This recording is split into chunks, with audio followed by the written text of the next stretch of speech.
And more rockets have been fired from Gaza into Israel in retaliation for Tel Aviv's relentless airstrikes on the besieged enclave. The armed wing of Hamas, the Al-Qassam brigades, has fired dozens of rockets toward south of Tel Aviv, Haifa in northern Israel, Ashdod, Ashkelon, Beersheba, and Kiryat Gat. Siren sounds have been heard in Israel's Eshkol as a rocket fired from Gaza exploded in an open area earlier in Be'er Tobiah. An Israeli was injured in a rocket attack by Hamas. An Israeli man was additionally killed at the Erez crossing with Gaza, and another suffered shrapnel wounds. For more insight on that story, we're joined by political commentator Mr. Alberto Garcia Watson, who's joining us via satellite from the Lebanese capital, Beirut. Mr. Watson, welcome to the program. First of all, give us your assessment of this disproportionate use of force by the Israelis against the people of Gaza, and how many more children and women have to be killed, how many more schools and residential complexes have to be destroyed before the international community steps in to stop the attacks.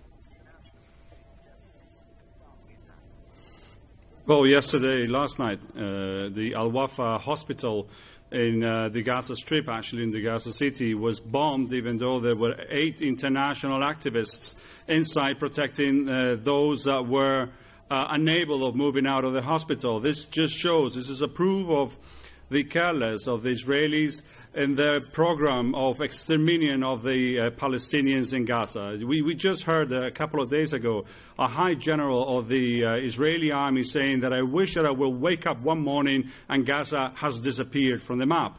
This is the spirit of Israel. This is the way that Israel sees a possible solution to the conflict in Gaza. They're destroying hospitals, they're destroying schools, they're killing not just Hamas leaders, like they say in all the press, international press, like I've been listening even this morning, Hamas leaders are being targeted. No, it's not Hamas leaders being targeted. Everyone is targeted. If in a neighborhood there happens to be a leader of Hamas that lives there, the whole neighborhood has to suffer. All buildings are knocked down and bombed down. We saw yesterday in Zaytun, which is a neighborhood on the outskirts of Gaza City, how a building, a 3-story building, was bombed down. 30 people were left without a home because it happened to be that a leader of the Islamic Jihad lived there. This is the way that they operated. In 2008, in a CAS-led operation, in that Zaytun neighborhood, a family, the Samuni family, famous family, was actually put into a building, 98 members of that family, and it was bombed from the air, it was bombed from the sea, and 49 casualties happened. I happened to be bringing some of these children for treatment back to Europe, and we brought them back in a year and a half ago. And what was considered to be a war crime by the United Nations is no condemnation. The whole world looks to the other side. We've been just so busy watching the World Cup, and we have just left this massacre, this Holocaust, this real Holocaust, because here we can really see what is going on and what is happening. And how, for example, just yesterday they also bombed a water center of desalination. They want to make these people starve to death. They want them to suffer to all the consequences. And, Michael, yesterday with this peace truth, that it is a laugh. It's actually a laugh. It just made Israel even become more violent if we can actually do that. I mean, we see very little interest by the international community. We see the Arab League not really interested in solving this situation. We see Fatah very, very quiet. It seems like Fatah eventually is going to take advantage of this situation if Hamas disappears. So it's actually very, very sad, I have to say. And various rights groups have already stated that the Israelis have been carrying out war crimes against the people of Gaza in this asymmetric warfare that they've been conducting against the people there, where mostly civilians, women and children are being killed.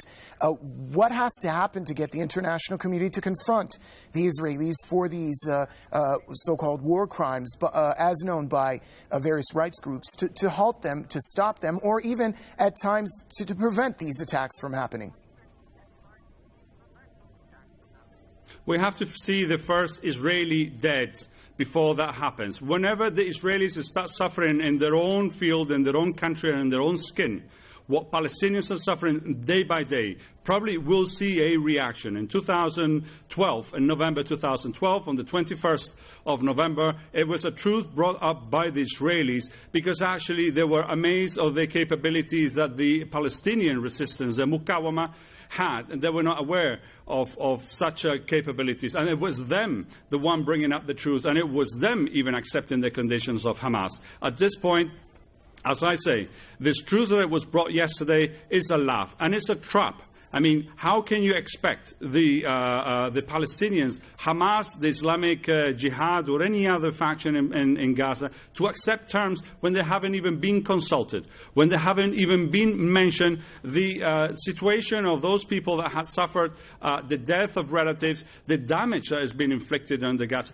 Why is it not mentioned? Why is it not consulted? Sure. Why is Egypt trying to bring a truth that, as I say, is a trap when they not even mentioning that they're going to open the Rafah crossing for Palestinians to be able to seek for refuge or even medical attention? Thank you very much. Joining us from Beirut, that was political commentator Mr. Alberto Garcia Watson.